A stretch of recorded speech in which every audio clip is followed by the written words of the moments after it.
بسم اللہ الرحمن الرحیم۔ حضرت سیدنا عبداللہ ابن عباس رضی اللہ عنہ فرماتے ہیں کہ میں امیر المومنین حضرت سیدنا عمر فاروق رضی اللہ عنہ کے پاس تھا۔ آپ رضی اللہ عنہ لوگوں کو ان کے کوائف دکھا رہے تھے۔ اسی دوران آپ رضی اللہ عنہ کے قریب سے ایک ایسا بوڑھا آدمی گزرا جو اندھا اور لنگڑا تھا۔ اس کے آگے ایک اور آدمی چل رہا تھا جو اسے سختی سے گھسیٹ رہا تھا۔ حضرت سیدنا عمر فاروق رضی اللہ عنہ نے یہ منظر دیکھ کر ارشاد فرمایا، میں نے اتنا برا منظر آج تک نہیں دیکھا۔ آپ کے پاس بیٹھے لوگوں میں سے ایک نے کہا، اے امیر المومنین، کیا آپ اسے جانتے ہیں؟ آپ نے فرمایا، نہیں۔ اس نے کہا، یہ ابن صبغہ ہے جس پر بریق کی پھٹکار پڑی ہے۔ حضرت سیدنا عمر فاروق رضی اللہ عنہ نے فرمایا، بریق تو ان کا لقب ہے، مگر ان کا نام لوگوں نے بتایا، ان کا نام ایاز ہے۔ آپ رضی اللہ عنہ نے فرمایا، ایاز کو میرے پاس لاؤ۔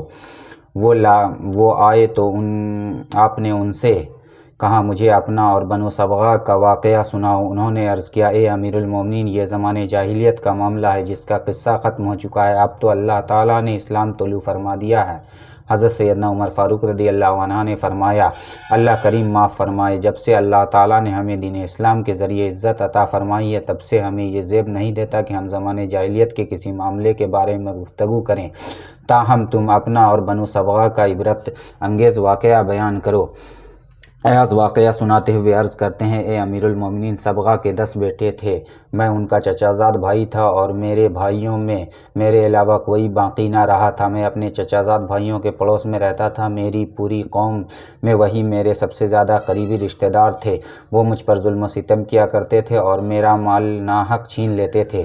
میں انہیں خدا کا خوف دلاتا، رشتہ داری اور ہماسگی کے واسطے دیتا کہ مجھ سے ظلم کا ہاتھ روک لو، مگر اس واسطے دینا بھی ان کو مجھے ان کے ظلم سے نہ بچا سکا۔ چنانچہ میں نے انہیں ان کی حالت پہ چھوڑ دیا، حتیٰ کہ جب حرمت والا مہینہ آیا تو میں نے آسمان کی طرف ہاتھ اٹھا کر ان کے لیے بد دعا کی، اے اللہ، میں دل کی گہرائیوں سے دعا کرتا ہوں کہ تو ایک کے علاوہ صبغہ کے سارے بیٹوں کو ہلاک کر دے اور اس میں سے ایک کو لنگڑا اور اندھا کر دے اور کوئی ایسا شخص ہو جو اسے سختی سے کھینچتا پھرے۔ چنانچہ اسی سال ایک ایک کر کے ان کے 9 افراد مر گئے اور ایک ماں کی بچہ جو اندھا ہو گیا، اس کی ٹانگ بھی ملفوظ ہو گئی، جیسا کہ آپ دیکھ رہے ہیں۔ اسے لانے لے جانے والا شخص کس سختی سے اسے گھسیٹ کر لاتا لے جاتا ہے، وہ بھی آپ نے دیکھ ہی لیا۔ حضرت سیدنا عمر فاروق رضی اللہ عنہ نے فرمایا، بے شک یہ بہت ہی عجیب واقعہ ہے۔ پیاری پیاری اسلامی بھائیوں، اس واقعے سے دوسروں پر ظلم و ستم کرنے والوں کے لیے عبرت ہی عبرت ہے۔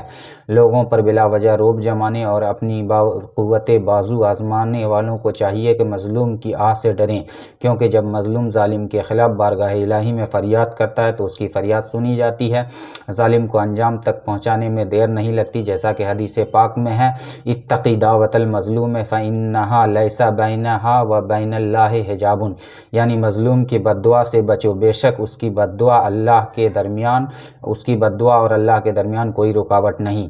بیان کردہ واقعے سے یہ بھی معلوم ہوا کہ رجب المرجب کا مہینہ دعائیں قبول ہونے میں بڑی اہمیت کا حامل ہے، جیسا کہ تاریخ ابن عساکر میں ایک طویل روایت ہے کہ زمانے جاہلیت میں بھی لوگ اس مہینے کی تعظیم کیا کرتے تھے، اپنے اوپر کیے گئے ظلم کے خلاف دعا کرتے تھے، ان کی دعا قبول ہو جاتی تھی۔ نیز امام زکریا رحمۃ اللہ علیہ اور شارح بخاری حضرت سیدنا امام قسطلانی رحمۃ اللہ علیہ بیان کرتے ہیں کہ اکثر احادیث مبارکہ میں ماہ رجب کی عظمت و شان پر دلالت کرتی ہے، اس میں عبادتیں قبول اور دعائیں مستجاب ہوتی ہیں۔ زمانے جاہلیت میں بھی مظلوم شخص اگر ظالم کے لیے بد دعا کرنا چاہتا تو اپنا ارادہ ماہ رجب تک کے لیے مؤخر کر دیتا، رجب آنے پر ظالم کے خلاف دعا کرتا، وہ دعا قبول ہو جایا کرتی تھی۔